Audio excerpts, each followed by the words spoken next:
Vamos en esta mañana a internarnos en un temita que para mí es de vital importancia, sobre todo para quienes nos identificamos como cristianos. De antemano le pido disculpas a Shaver y, uy, se está como duro, y a Dianita porque eh, si me colaboran bajándole al retorno totalmente. Gracias. Porque ayer recibieron la charla que iban a recibir los de acá. Por fin estuvimos haciendo nuestra reunión a las 6:15 de la tarde. Si usted tiene alguna persona que vive en el sector de Porfía y esa persona está interesada en recibir la palabra, entonces usted me avisa, me dice, yo le digo cuándo nos reunimos. El próximo sábado 26 de este mes de agosto nos vamos a reunir nuevamente a las 6:15 de la tarde en la iglesia de Porfía, así que desde ya están invitados para ello. Uno de los temas que a mí más me interesa y uno de los temas que a mí más me motiva a estudiar la palabra tiene que ver con mi identidad como cristiano. Es decir, a partir del momento en que yo decido seguir a Cristo, a partir del momento en que yo decido identificarme o llamarme como cristiano, inicia en mí una etapa de reconocer si realmente lo estoy haciendo de la forma correcta. No sé cuántos de ustedes, papás, mamás, han llegado a un momento en la vida de ustedes cuando su hijo ya llega a la adolescencia y pasa la mayoría de edad, en que de pronto usted se ha preguntado, ¿será que yo fui buen papá? ¿Será que yo fui buena mamá? De pronto el hijo salió muy rebelde o la hija salió muy rebelde o comenzaron a hacer cosas que a usted no le caen bien. ¿Y qué se comienzan a cuestionar los papás? ¿Será que he sido buen papá? ¿Será que no he sido buena mamá? O incluso en el crecimiento de los niños. ¿Lo estoy haciendo bien? ¿Lo estoy haciendo mal? En el caso mío y la experiencia mía en el trabajo que yo hago, toda la semana yo me cuestiono si lo estoy haciendo bien. ¿Sí? Toda la semana yo me evalúo y digo, ¿será que lo que hice esta semana lo hice bien? ¿Lo hice de la mejor manera? ¿Será que mi trabajo mantuvo la calidad que he tenido? Igualmente, para mi vida cristiana me cuestiono lo mismo. ¿Será que esta semana logré mantener mi vida cristiana en los estándares o en la calidad que me exige Cristo de parte mía? Y es por esa razón que normalmente, siempre que vengo ante ustedes, los temas que yo traigo, lo que trato de reflexionar con ustedes, es acerca de cómo podemos entender si estamos llevando una vida cristiana correcta, una vida cristiana conforme a los lineamientos que se supone debemos seguir. En el día de hoy, el tema lo he titulado como regeneración. Regeneración en sí misma es una palabra que viene derivada de un verbo que se llama regenerar. Entonces, siempre me gusta dar tics de gramática. ¿Cómo se identifican los verbos? Ar, ir. Todas las palabras que terminen en ar, ir, ¿qué son? Verbos. Entonces, comer, crecer, ir, subir, bajar. ¿Qué es eso? Verbos. Entonces, regenerar, ¿qué es? Un verbo. Y como verbo significa que detrás de ello hay una acción. Siempre un verbo me lleva a una acción. Cuando yo les digo comer, ¿qué acción ustedes se imaginan? Comiendo, ¿cierto? Si yo les digo caminar, ¿qué acción se imaginan ustedes? ¿Que estoy durmiendo? No, que estoy caminando. Ahora, si yo les digo regenerar, ¿qué les trae a su mente esa acción? No sé si ya aquí la producción me ayudó con la definición. Pero en el diccionario que nosotros mantenemos, se supone que ya nos independizamos, pero seguimos utilizando el diccionario de los españoles, dice dar nuevo ser a algo que degeneró, restablecerlo o mejorarlo. Es decir, cuando nosotros hablamos de regeneración, estamos haciendo alusión a la acción de regenerar, es decir, le estamos dando vida, como dice la definición, o estamos haciendo algo nuevo, restableciendo algo que antes, por alguna razón o por algún motivo, estaba dañado, estaba inservible. Así que en esta mañana vamos a entrar a dilucidar por qué nosotros como cristianos debemos tener una regeneración en nuestra vida. Es decir, que al final de este momento en que vamos a compartir, usted va a tener que criticar a sí mismo su comportamiento si su vida delante de sus hijos, delante de su esposa, de su esposo, delante de sus empleados, delante de sus compañeros de trabajo, realmente está reflejando la vida de alguien que ha sido regenerado, es decir, de alguien que ha tenido la oportunidad de ser regenerado por el Señor. Ahora, ¿por qué es importante, o en mi criterio y para ustedes se lo propongo, por qué es importante cuestionarnos si estamos llevando una vida que ha sido regenerada por el Señor? Entonces, para mí es importante porque en el libro de Mateo 7:22 Jesús dice lo siguiente, y me gusta cuando Jesús habla porque lo explica sin que uno necesite ir más allá. Dice Jesús: el día del juicio muchos dirán. ¿Qué dice Jesús? El día del juicio muchos dirán. Vamos a leerlo porque yo sé que lo tienen atrás, así que vamos a iniciarlo y toda la iglesia leamos la Biblia, por favor, en el nombre de Jesús. Dice: el día del juicio muchos dirán, Señor, Señor, profetizamos en tu nombre, expulsamos demonios en tu nombre e hicimos muchos milagros en tu nombre. Pero yo les responderé: nunca los conocí. Aléjense de mí, ustedes que violan las leyes de Dios. ¿Qué responde Jesús? Conocí. Así que para mí esta advertencia es importante porque significa que al final del tiempo de nosotros como seres humanos y cuando estemos en la gloria de Dios, llegando a ese juicio que nos dice la Biblia que llegará para todos aquellos que necesitan ser juzgados, va a llegar un momento en que algunos serán cristianos, o mejor, se identificarán como cristianos, pero ¿qué les va a decir el Señor? Nunca los conocí. Entonces, ayer les decía, como soy abogado, pongo ejemplos de leyes. Esto que dice Jesús no es para asustar, es para advertir. ¿Cuántos de ustedes saben que en el Código Penal hay un delito que se llama homicidio? ¿Cuántos de ustedes lo saben? ¿Eso les genera miedo? No, porque si generara miedo nadie mataba, ¿sí? Estarían las cárceles vacías, no habría nadie haciendo o tratando de hacer homicidios. Es decir, lo que dice la ley es simplemente una advertencia de lo que puede pasar si se hace una acción. Es decir, si usted mata a otro, ¿qué le puede pasar? Puede ir a la cárcel. Lo mismo está diciendo Jesús acá. Les estoy advirtiendo, en el día del juicio, muchos van a llegar diciendo, Señor, Señor. ¿Pero qué les responderé? No los conozco. Así que esta advertencia me lleva a mí a preguntarme, a cuestionarme, yo de cuál grupo voy a ser parte. Yo como cristiano, ¿de cuál grupo voy a ser parte? Voy a ser parte del grupo que me van a decir, bienvenido hijo, sigue a tu casa. O voy a ser parte del grupo de que cuando yo llegue confiado en que voy a entrar al cielo me digan, qué pena, aquí no lo conocemos, su nombre no lo tenemos anotado en el librito que tenemos aquí de ingresos, no está. A mí eso me genera cierto escozor, porque yo no quiero llegar a ese momento y que me digan, usted no puede entrar. Y yo, ay, pero yo predicaba, yo le predicaba a los de la Grey, y yo iba y evangelizaba, y yo leía la Biblia, y cómo así que no puedo entrar. Y que el Señor me diga, qué pena, Carlos Andrés, pero así usted predicara, si usted leyera la Biblia, aquí su nombre no está anotado, su nombre no está escrito.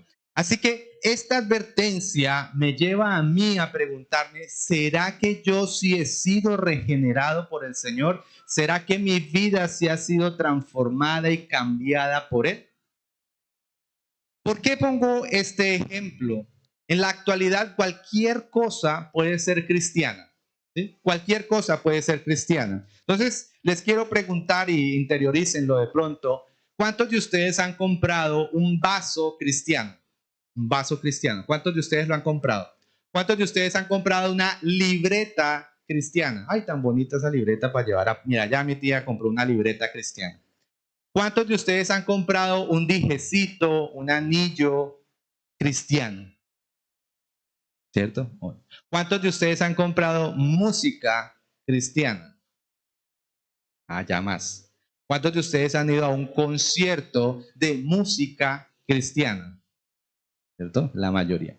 Es decir, que en la actualidad cualquier cosa que tenga un pescadito, ¿cierto? Que nos identifica, cualquier cosa que tenga una cruz o cualquier cosa que tenga un mensaje bíblico, ¿qué es? Cristiano, ¿cierto? Nosotros automáticamente lo determinamos como ¿qué? Cristianos. Entonces, usted puede llevar la vida, la peor vida de todos los que estamos aquí reunidos, pero si la gente lo ve saliendo de este salón, ¿qué es usted? Cristiano, ¿cierto? ¿Y en su cuadra usted qué es? Cristiano evangélico maldito. No, detrás. ¿Qué es? Cristiano. ¿Y en su familia usted qué es? Cristiano. Entonces usted al final del día se ve al espejo y ¿cómo se identifica?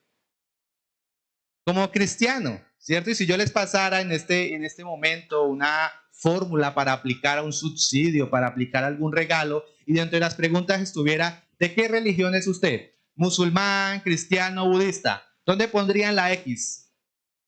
Cristiano. Y entonces al final del día está relajado, está conformado porque usted es ¿qué? Cristiano. Pero resulta que podemos estar llegando a ese final del día siendo tan cristianos como el vasito que tenemos allá en la cocina secando, que tiene un mensajito cristiano. Quizás al final del día nuestro cristianismo es igual a la camisita que tenemos con un versículo bíblico. Quizás al final del día nuestro cristianismo es igual al CD de música cristiana que compramos. Es decir, nada.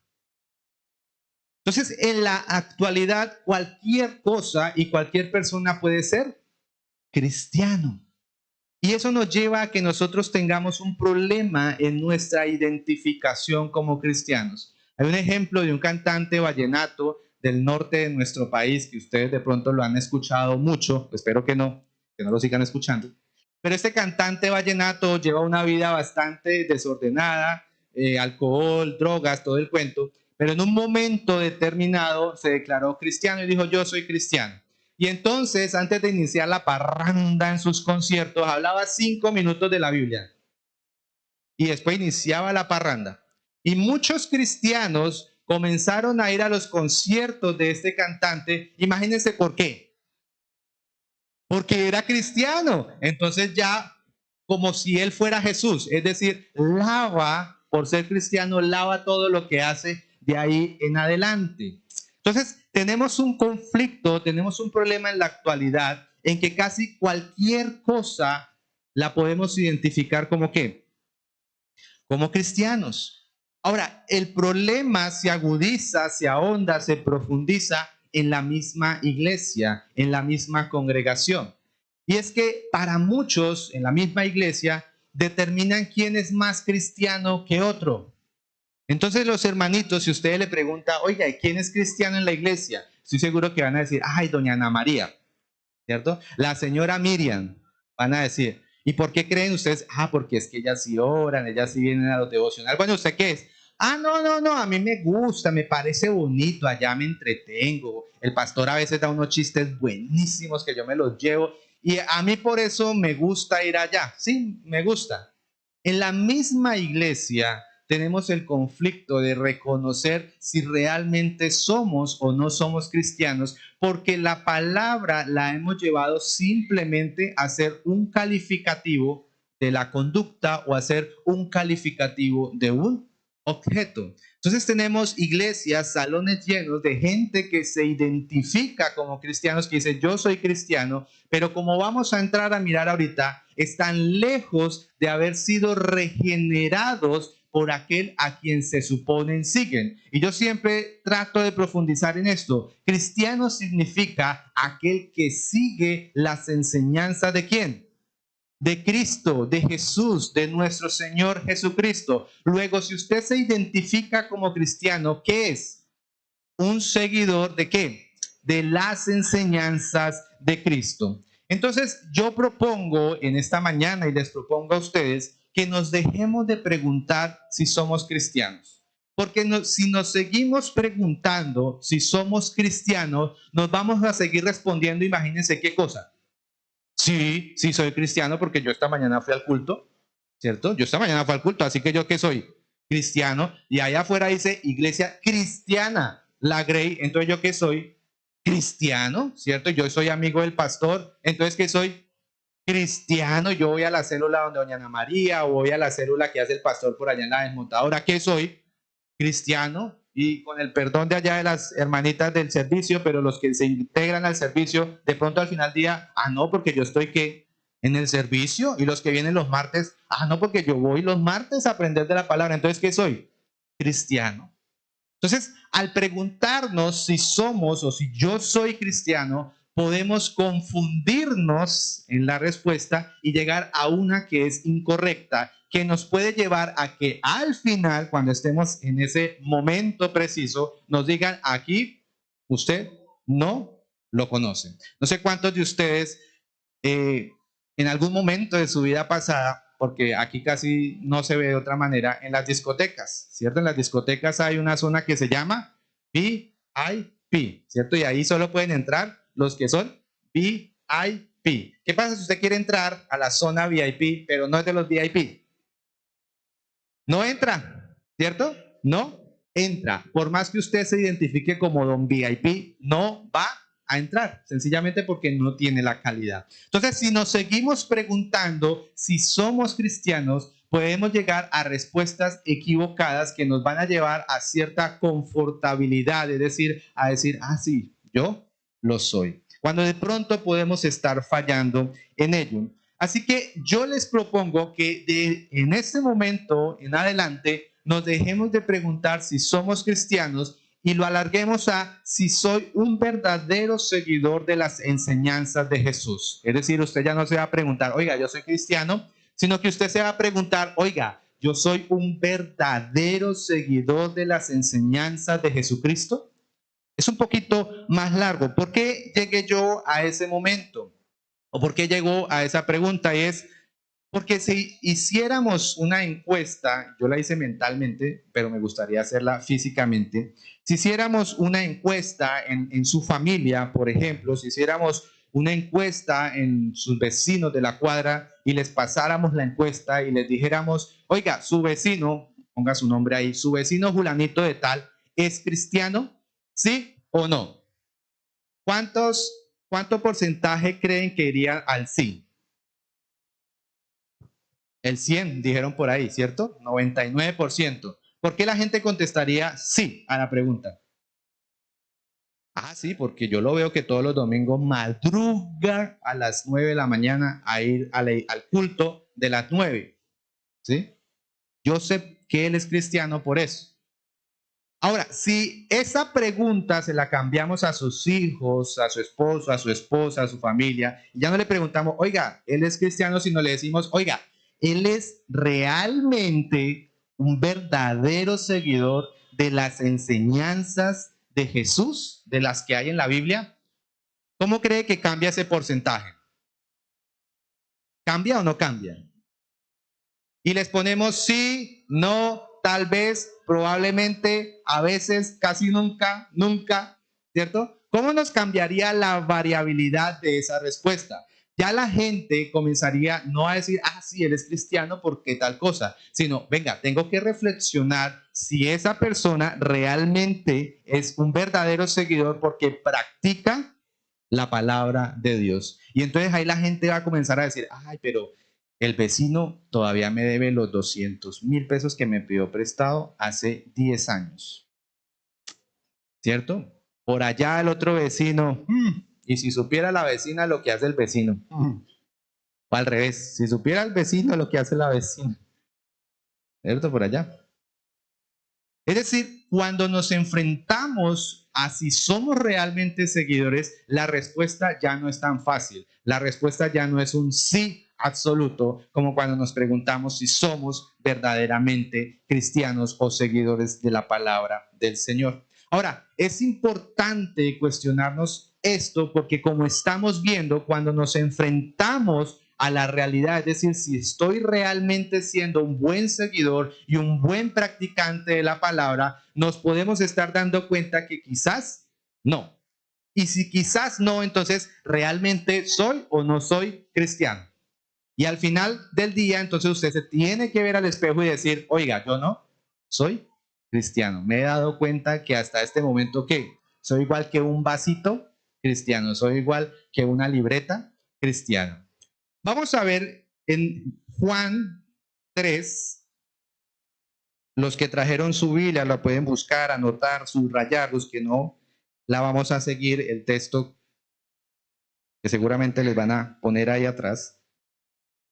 Y lo que vamos a leer es acerca de la interacción, acerca de la conversación que tiene Nicodemo con Jesús. Nicodemo es un líder religioso judío. El mismo texto lo introduce, dice, Nicodemo era un líder religioso judío. Y adicionalmente que era un líder religioso, también era un maestro de la ley, es decir, era un erudito de la ley. Haga cuenta, actualmente alguien que tenga un doctorado. Entonces está alguien muy académico hablando con Jesús y va a tener esta interacción con él. Dice así: había un hombre llamado Nicodemo, un líder religioso judío de los fariseos. Una noche fue a hablar con Jesús. Rabí, le dijo, todos sabemos que Dios te ha enviado para enseñarnos. Las señales milagrosas que haces son la prueba de que Dios está contigo. Resaltémoslo ahí. Las señales milagrosas que haces son la prueba de que Dios está contigo. Jesús le respondió, te digo la verdad, a menos que nazcas de nuevo, no puedes ver el reino de Dios. ¿Qué le dice? A menos que, ¿qué? Que nazcas de nuevo, no puedes ver el reino de Dios. Ahora, ¿usted para qué viene a la iglesia? Para ver el reino de Dios, ¿cierto? Usted se quiere morir e ir a dónde? Al cielo, porque no le importara, pues no estaría acá. Entonces, ¿qué dice Jesús? Te digo la verdad, a menos que nazcas de nuevo, no puedes ver ¿qué? El reino de Dios. ¿Qué quieren decir? Exclamó Nicodemo. ¿Cómo puede un hombre mayor volver al vientre de su madre y nacer de nuevo? Jesús le contestó, te digo la verdad, nadie puede entrar en el reino de Dios si no nace de agua y del Espíritu. El ser humano solo puede reproducir la vida humana, pero la espiritual nace del Espíritu Santo. Así que no te sorprendas cuando digo, tienen que nacer de nuevo. El viento sopla hacia donde quiere, de la misma manera que oyes el viento, pero no sabes de dónde viene ni a dónde va, tampoco puedes explicar cómo las personas nacen del Espíritu. ¿Cómo es posible todo esto?, preguntó Nicodemo. Jesús le contestó, tú eres un respetado maestro judío y aún no entiendes estas cosas. Voy a cambiarlo. Tú eres un respetado cristiano de la iglesia cristiana La Grey y aún no entiendes estas cosas. Te aseguro que les contamos lo que sabemos y hemos visto y ustedes todavía se niegan a creer nuestro testimonio. Ahora bien, si no me creen cuando les hablo de cosas terrenales, ¿cómo creerán si les hablo de cosas celestiales? Nadie jamás fue al cielo y regresó, pero el Hijo del Hombre bajó del cielo. Y así como Moisés levantó la serpiente de bronce de un pozo en el desierto, así deberá ser levantado el Hijo del Hombre, para que todo el que crea en él tenga vida eterna. Pues Dios amó tanto al mundo que dio a su único Hijo para que todo el que crea en él no se pierda, sino que tenga ¿qué? Vida eterna. Dios no envió a su Hijo al mundo para condenar al mundo, sino ¿para qué? Para que el mundo sea salvo por medio de él. No hay condenación para todo el que cree en él, pero todo el que no cree en él ya ha sido condenado por no haber creído en el único Hijo de Dios. Esta condenación se basa en el siguiente hecho. La luz de Dios llegó al mundo, Pero la gente amó más la oscuridad que la luz porque sus acciones eran malvadas. Todos los que hacen el mal odian la luz y se niegan a acercarse a ella porque temen que sus pecados que sus pecados queden al descubierto. Pero los que hacen lo correcto se acercan a la luz para que otros puedan ver que están haciendo lo que Dios quiere. Este último versículo 21, interiorícelo en su vida. Pero los que hacen lo correcto se acercan a la luz para que otros que puedan ver que están haciendo lo que Dios quiere.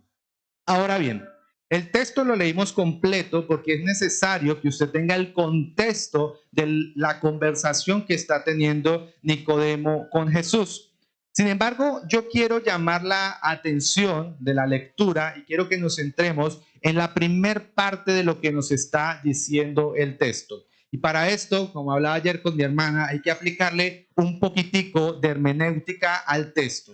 Si ustedes ven, cuando vamos iniciando la lectura, lo primero que nos identifica es a Nicodemo. Nos está identificando el personaje. Nos está diciendo quién es el actor en ese momento. Y nos identifica a Nicodemo como un hombre que es un líder religioso, es decir, tiene una connotación dentro de la influencia judía, es decir, es una persona que lo que dice seguramente las demás personas que conforman el pueblo lo iban a oír. Y además de eso es un maestro de la ley, es decir, es un hombre que tiene un conocimiento amplio de las escrituras, que en ese momento nos referimos al Antiguo Testamento. Quiero que noten eso. Y adicionalmente, cuando Nicodemo entabla la conversación con Jesús, cuando él inicia la conversación con Jesús, lo primero que él afirma es, ¿tú eres enviado por quién? Por Dios. Lo primero que Nicodemo le dice es, yo sé o nosotros sabemos que tú eres enviado por quién? Por Dios. Y que los milagros que haces, las sanidades que haces, te respaldan en que tú eres el enviado de Dios. Para mí, cuando yo estoy leyendo este texto y teniendo en cuenta lo que les acabo de decir, yo estoy viendo a un hombre aparentemente que es espiritual, ¿sí? Un hombre que está teniendo una conversación aparentemente espiritual, porque está reconociendo a Jesús como Dios, está reconociendo a Jesús como el enviado de Dios y adicionalmente va a entablar una conversación entre maestros de la ley, entre maestros de las escrituras. Así que Jesús le responde inmediatamente, no lo ha dejado terminar de hablar cuando Jesús le está diciendo, te digo la verdad, debes nacer de nuevo. Y aquí es lo que a mí me llama la atención. Si Nicodemo inició la conversación en un plano espiritual, es decir, en un tono espiritual, por lo que les acabo de decir, él se está introduciendo y le está diciendo, tú eres el Hijo de Dios. A mí me asombra que cuando Jesús le responde, lo primero que Nicodemo se cuestiona es, ¿y cómo un hombre mayor puede nacer de nuevo? Es decir, bajó la conversación del plano espiritual y la llevó a un plano físico. Es decir, yo esperaría que si un hombre de la ley como Nicodemo entabla esa conversación, cuando Jesús le responde, debes nacer de nuevo, él debió haber entendido que Jesús no estaba hablando en un plano físico. Él debió haber entendido que Jesús estaba hablando en un plano ¿qué? Espiritual. Pero lo que me gusta es justamente qué es lo que nosotros hacemos constantemente en la vida cristiana. Y es que cuando el Señor nos dice, oye, tienes que nacer de nuevo, tienes que cambiar tu vida, tienes que transformar tu vida, ¿qué es lo primero que nosotros decimos? Pero ¿cómo voy a poder cambiar tantas mañas que he aprendido en la vida? ¿Cómo es posible que una persona tan adulta como yo pueda olvidar todo lo que ha hecho en su vida? ¿Cómo es posible que yo pueda dejar el pecadito atrás? ¿Cómo es posible hacerlo? Físicamente, ¿cómo es posible? Lo mismo que Nicodemo está experimentando en ese momento, lo mismo que todos los días y en la mayoría de las iglesias experimentan las personas. El Señor les está hablando de algo espiritual, de un nacimiento nuevo espiritual, de un nacimiento sobrenatural. ¿Y a dónde lo llevan las personas? Ay, pero yo, ¿cómo voy a poder cambiar eso? Si yo desde pequeño digo malas palabras, es que a mí me queda tan difícil dejarlas de decir. Es que yo desde pequeño soy tan mentiroso, a mí eso no puedo. Es que yo siempre he sido mala paga. Ya la gente sabe que soy mala paga. ¿Para qué me prestan? ¿Sí? Si ya saben cómo soy, ¿para qué me prestan plata? Es decir, el mismo problema que tiene Nicodemo es el mismo problema que constantemente tienen los cristianos. El Señor dice, tienes que nacer de nuevo, tienes que regenerarte, tienes que ser una vida nueva. Y el Señor está hablando en un plano espiritual, el Señor está diciendo, tienes que cambiar, regenerarte en tu vida espiritual. Y las personas, ay, pero dejar el póker, dejar el aguilita, dejar la marihuanita, esto tan rico que es. No, señor, eso no se puede. Y no solo los que están en la iglesia. ¿Por qué creen que la mayoría de personas que están afuera en el mundo, cuando ustedes les predican de la palabra, no quieren venir a la iglesia? Porque usted les predica y le dice, mire, Juan 3:16 dice, porque de tal manera amó Dios al mundo que ha dado su unigénito para que todo aquel que crea en él se pierda, mas tenga vida eterna. ¿Qué hace la gente? Ay, no, pero es que si uno va ya le toca cambiar. ¿No lo han escuchado? ¿No lo dijeron ustedes en algún momento cuando los invitaron a venir a la iglesia? Ay, pero es que si uno vaya, eso le toca cambiar. Y ya se vuelve uno ahí todo, y tiene que cantar. No, eso no le toca cambiar. Porque cuando el mensaje del Señor llega a nuestra vida, humanos infinitos, limitados como nosotros, imperfectos, no llevamos las cosas al plano espiritual, sino lo llevamos inmediatamente a nuestro plano físico, donde somos imposibles nosotros de cambiar o hacer una transformación por nuestra cuenta. Y es aquí donde llega el punto esencial en esta mañana, es la regeneración o el nacimiento de nuevo que Jesús le está diciendo a Nicodemo. No es un cambio físico, no es un cambio material, es un cambio ¿qué? Espiritual. Es un nacimiento nuevo ¿qué? Espiritual. Y es un nacimiento espiritual porque quien lo hace, ¿quién es? El Espíritu Santo de Dios. Póngase su nombre, yo voy a poner el mío. El cambio o el nacimiento nuevo lo hace Carlos Andrés Cortesea. Póngase su nombre. El cambio de nacer de nuevo lo hace, ¿sí o no? ¿Sí o no? ¿Sí o no? No. El cambio lo hace ¿quién? El Espíritu Santo de Dios. ¿Quién hace el cambio? No, y me alegra a los que fueron sinceros y dijeron sí, porque en la mayoría es lo que piensan. El cambio de nacer de nuevo, ¿quién lo tiene que hacer? Yo. Yo lo tengo que hacer, ¿cierto? Entonces, si yo tengo un pecado, ¿quién tiene que dejar el pecado? Yo, ¿cierto? Ahora, ¿quién hace ese nacimiento o esa regeneración espiritual? El Espíritu Santo de Dios. Entonces, vamos, aquí no tengo el versículo exacto, pero es el mismo Juan 3. Le dice Jesús, el ser humano solo puede reproducir ¿qué? Vida humana. Pero la vida espiritual nace del Espíritu Santo, le dice Jesús. El ser humano solo puede reproducir la vida humana. Prácticamente, si le metemos un poquito de interpretación a lo que está diciendo Jesús en ese momento, es el humano solo puede reproducir ¿qué? Maldición. ¿Qué es la vida humana? Una vida en pecado, una vida deformada, una vida que transgrede a Dios. Por eso Él tiene que venir a nuestra vida humana y ¿qué? Cambiarla, regenerarla, porque es una vida pecadora, pecaminosa, mala, imperfecta. Y por eso Él viene a nuestra vida. ¿Qué le está diciendo Jesús? El ser humano solo puede reproducir ¿qué? Maldad, solo puede reproducir la vida humana, ¿sí? Esa misma vida humana que tenemos nosotros. Pero la vida espiritual nace ¿de quién? Del Espíritu Santo. Y le agrega, el viento sopla a donde quiere. De la misma manera que oyes el viento, pero no sabes de dónde viene ni dónde va, tampoco puedes explicar cómo nacen las personas del Espíritu. Y es por esa razón que si usted ha sido regenerado en el Señor a través del Espíritu Santo, usted tiene que haber notado una transformación, un cambio en su vida sin que usted haya metido la mano.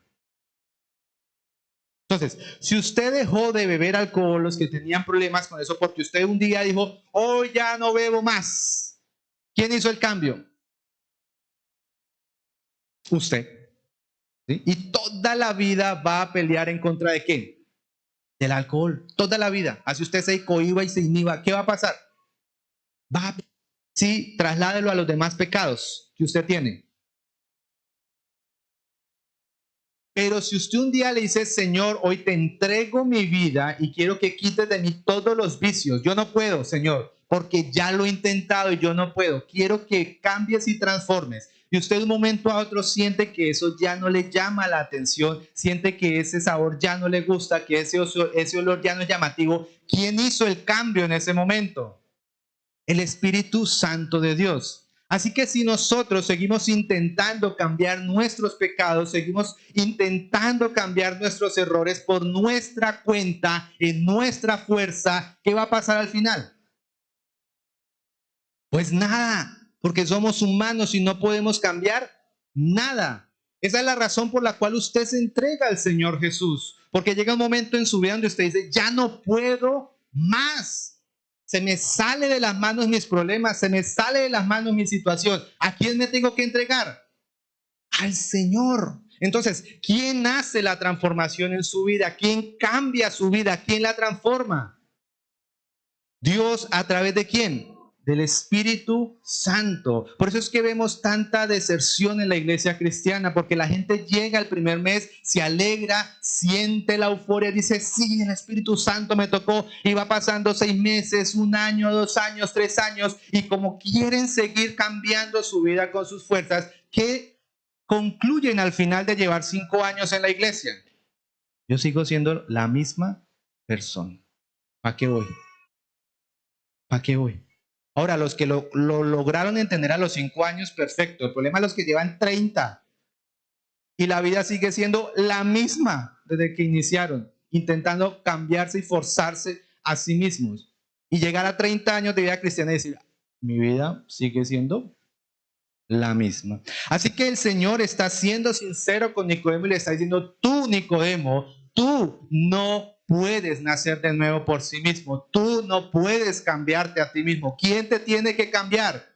El Espíritu Santo de Dios. Por eso, el milagro más grande que ha sucedido en la vida de ustedes, si así lo ven, no es una sanidad física, no es una sanidad financiera. El mayor milagro que puede obrar Dios en nuestras vidas, ¿cuál es? Ese nacimiento nuevo que solo produce el poder de ¿quién? De Dios. No mi poder, no mi fuerza, el poder de ¿quién? De Dios. Vamos a ir un momentico a Tito 3:7, porque usted dirá, uy, ese señor o ese muchacho tan inteligente. No, si usted ha leído la Biblia hace rato, que ahí se lo dice. Dice, en otro tiempo, le escribe Pablo a Tito para que regañe ya a la iglesia, dice, en otro tiempo, en el pasado, nosotros también éramos necios y desobedientes. ¿Usted lo puede decir? Entonces diga, yo en otro tiempo que era necio y desobediente, fuimos engañados y nos convertimos en esclavos de toda clase de pasiones y placeres. ¿En esclavos de qué? Toda clase de pasiones y placeres. Ya no somos esclavos de esas pasiones, ¿cierto? Nuestra vida estaba llena de maldad y de qué? Envidia, y nos odiábamos unos a otros. ¿De qué estaba llena nuestra vida? ¿De qué estaba llena su vida? Recuérdelo. ¿O de qué está llena todavía? Perdón, les hago la pregunta. Dice Pablo, nuestra vida estaba llena de maldad y envidia. Yo creo que no está describiendo a ningún santico, está describiendo a personas malas. Nos estamos describiendo como una persona mala. Siguiente, por favor. Pero ¿cuando quién? Cuando Dios nuestro Salvador dio a conocer su bondad y amor, Él nos salvó. ¿Quién? ¿Por medio de qué? De su amor, ¿cierto? No por las acciones que justas que nosotros habíamos hecho, sino por su misericordia. Entonces, el hecho de que hoy usted ya no diga groserías o malas palabras, eso no es un hecho justo suyo, es un hecho de quién? del Señor, si es que lo ha logrado. Pero si usted lo está intentando hacer en sus fuerzas, está intentando dejar esas malas palabras en su fuerza, ¿qué va a pasar al final de sus días? Usted todavía no ha sido regenerado. ¿Por quién? Por el Espíritu Santo. Y dice, sino por su misericordia, punto, nos lavó. ¿Qué? Nos lavó. ¿Quién nos lavó? Yo mismo me lavé, yo mismo me cambié, yo mismo me transformé. ¿Quién? Nos lavó, quitando nuestros pecados y nos dio un nuevo nacimiento y vida nueva por medio de ¿qué? Del Espíritu Santo. Lo acabamos de leer en Juan 3, Jesús mismo explicándoselo a Nicodemo. ¿Quién nos da el nuevo nacimiento? Él derramó su Espíritu sobre nosotros. ¿Quién? Dios. ¿Y qué derramó? Su Espíritu sobre nosotros en abundancia por medio de Jesucristo nuestro Señor. Por su gracia. ¿Por qué? Por su gracia. ¿Qué es gracia? Gratitud, un regalo, algo que no merecemos, algo que nos dan porque no lo merecemos. Él nos hizo justos a sus ojos y nos dio la seguridad de que vamos a heredar ¿qué? La vida eterna. ¿Quién nos hace entonces justos delante del Señor? Mis acciones como el cristiano que intenta ser cristiano a la fuerza, o mis acciones justas, ¿quién las da? El Espíritu Santo. ¿El poder de qué? Del Espíritu Santo. Entonces, al final, y esto es importante que usted lo tenga en cuenta, porque si el regalo del Señor es la vida eterna, solo Él puede transformar a alguien que pueda recibir ¿qué? La vida eterna. Ninguno de nosotros puede hacer algo por la vida eterna porque es el poder del Señor el que hace la transformación en nuestra vida. Luego, entonces, cuando nosotros somos transformados por el Espíritu Santo de Dios, dice la palabra en Gálatas 5:22, que en nosotros se manifiesta un fruto. Y creo que todos ustedes saben el versículo. El fruto del Espíritu Santo, ¿cuál es? Bueno, en esta versión lo cambian, pero yo me la sé en la anterior. Amor, gozo, paz, paciencia, benignidad, bondad, fe, mansedumbre. Y aquí dice control propio como mansedumbre, ¿cierto? Entonces, cuando yo he sido regenerado por el Espíritu Santo de Dios, cuando por la gracia de Dios yo he sido una persona nacida nueva, ¿qué se manifiesta en mi vida? El fruto del Espíritu Santo. ¿Porque yo hice algo? No. ¿Quién lo hace? El Señor. Entonces vemos en la iglesia personas que todavía odian a sus papás por algo que pasó en la infancia. Si usted no entrega su vida al Señor para que Él la regenere, nunca los va a amar. ¿Por qué motivo? Porque el fruto del Espíritu Santo no se manifiesta en su vida. Y usted puede ir al psicólogo, puede ir al psiquiatra, puede hacer todos los tratamientos del mundo posible. Al final, cuando usted se esté muriendo, va a decir, oh, yo sí lo odiaba. Porque no fue el Espíritu Santo el que hizo la transformación, sino el cambio lo intentó ¿quién? Usted. Así que en este momento quiero que comprendan que los errores, su situación, su pecado, lo que usted está viviendo y que sabe que está mal delante de los ojos del Señor, eso no lo puede cambiar usted. Porque si lo pudieran hacer, entonces no estarían en la iglesia. Pero justamente nuestros errores, nuestro pecado, como no lo podemos cambiar nosotros, ¿a dónde tenemos que ir? A la iglesia, a encontrarnos con el Señor para que su fruto se manifieste en nuestra vida. Ahora, miren que la Biblia está llena de ejemplos de cómo el Señor opera bajo su voluntad. Si ustedes ven todos los milagros que hizo Jesús a lo largo de Mateo, Marcos, Lucas y Juan, ¿qué hizo alguna de estas personas para ser sano? ¿Qué hicieron? Nada. Al que Jesús le quiso dar la visión, ¿qué le dio? La visión. Al que Jesús le dijo, levántate de ahí. ¿Por qué? Porque Jesús lo dijo. ¿Alguno de ellos pagó? ¿Alguno de ellos hizo algo distinto para merecer esa sanidad? No. ¿Fue por qué? Por voluntad del Señor. Cuando el pueblo estaba en el desierto en Egipto y el Señor los va a sacar de allá y abre el mar o el pedazo de agua que Él abre, ¿Lo hizo porque el pueblo de Israel lo merecía? ¿Lo hizo porque el pueblo de Israel era un pueblo bueno y que adoraba al Señor todos los días? ¿Por qué lo hizo? Porque por su infinita gracia y poder, así, perdón la expresión, se le dio la gana de hacerlo. Entonces, en su vida, en mi vida, ¿quién es el que hace la transformación? ¿Quién es el que hace el cambio? ¿Quién es el que hace el milagro? Dios. ¿Tengo yo algo que ver ahí? No. En Efesios 2, del 1 al 10, vamos a leerlo también largo y tendido. Dice lo siguiente, Efesios 2. De hecho, el título me gusta, Vida Nueva con Cristo. Nuevamente aquí volvemos. Antes ustedes estaban muertos a causa de su obediencia y de sus muchos pecados. ¿Cómo estábamos antes nosotros? O si usted hoy viene por primera vez a la iglesia, por segunda, tercera, cuarta, quinta vez y todavía no ha aceptado al Señor, ¿cómo está usted? Muerto. Mire, le están ayudando, le están ayudando.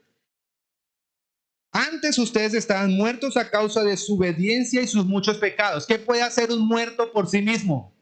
¿Cuándo han visto ustedes un muerto cargando su mismo ataúd? ¿Cuándo han visto ustedes un muerto abriendo su propio hueco para enterrarse? ¿Qué puede hacer un muerto por sí mismo? Nada. Entonces, si nosotros estábamos muertos por nuestra desobediencia, ¿cómo podemos cambiarnos nosotros mismos si estamos qué? Muertos.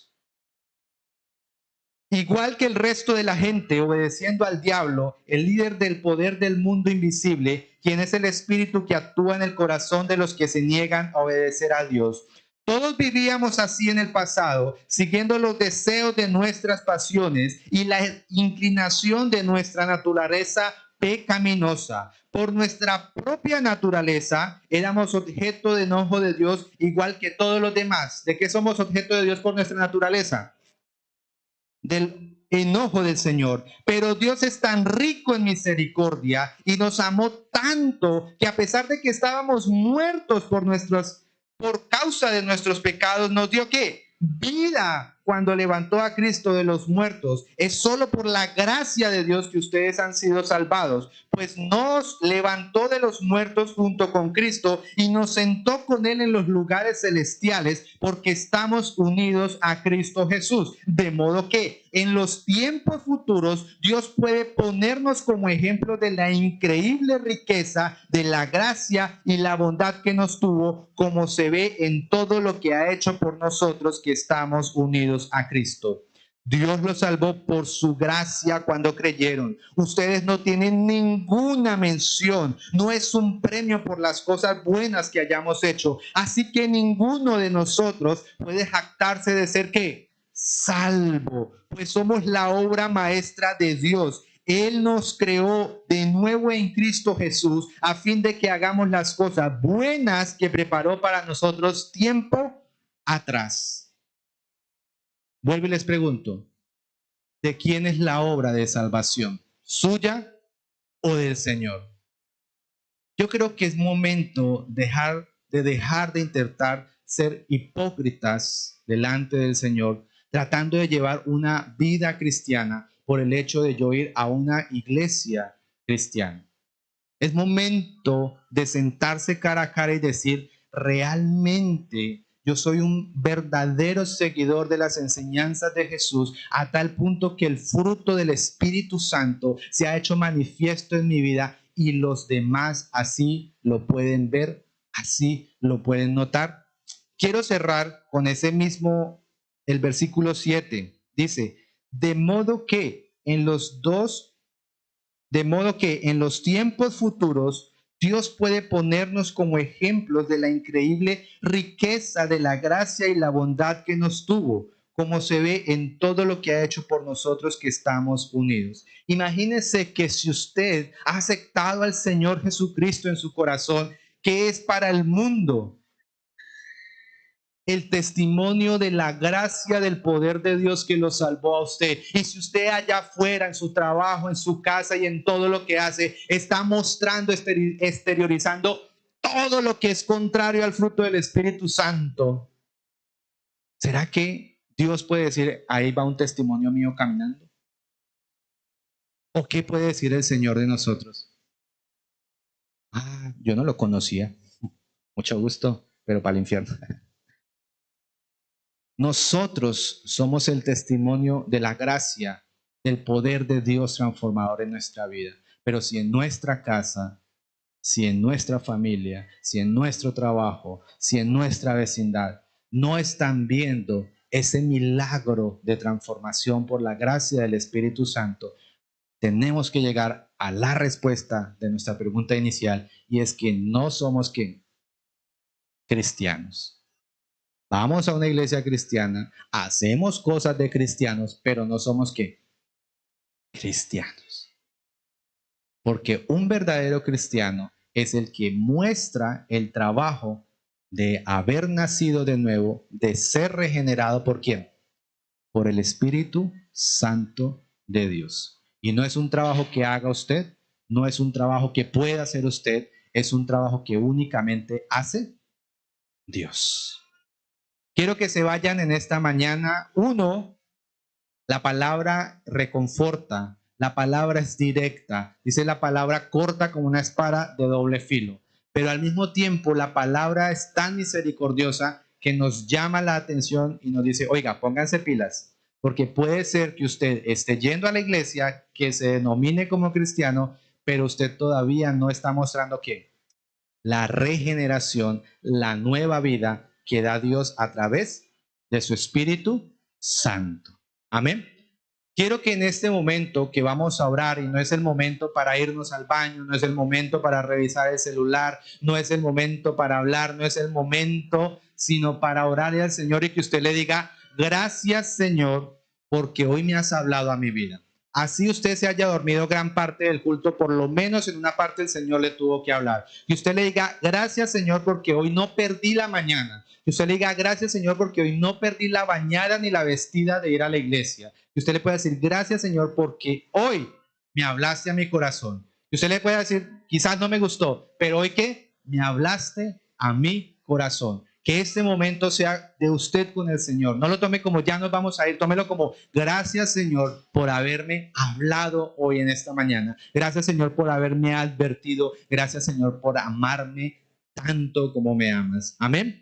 Padre Celestial, te doy muchas gracias Señor, porque hoy nos permites ver de una forma diferente lo que significa el poder tuyo en nuestra vida.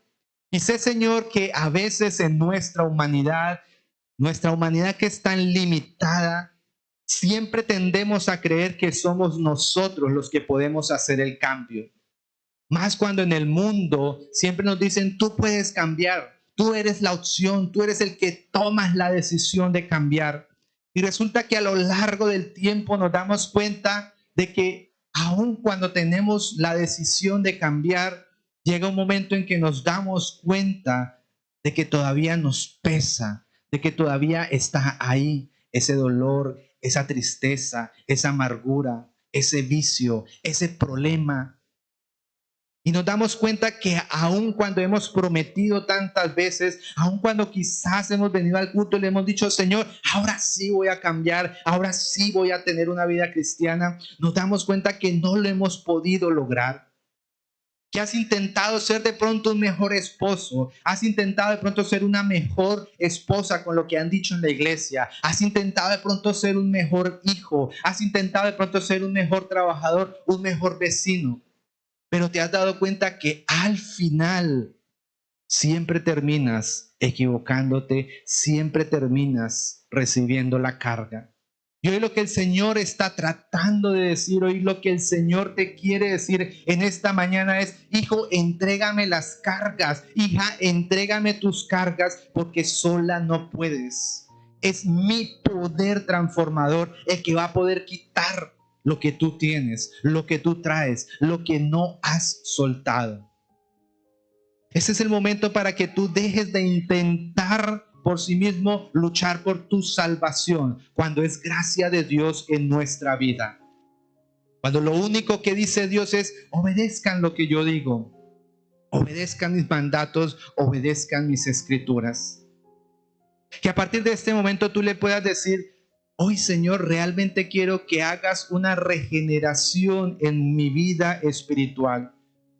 Incluso si ya llevas muchos años en la iglesia, que tú le puedas decir: Señor, ya estoy cansado, cansada de intentar esconder mi maldad, mi pecado, y que siempre me gana, y que siempre vuelvo a caer. Y como dice la palabra, así como el cerdo recién bañado, recién limpio, vuelve a lodazal, y así como el perro recién limpio, recién bañado, vuelve a su vómito, a veces nosotros llegamos en ese ciclo infinito diciendo: Dios, pero ¿por qué no puedo cambiar?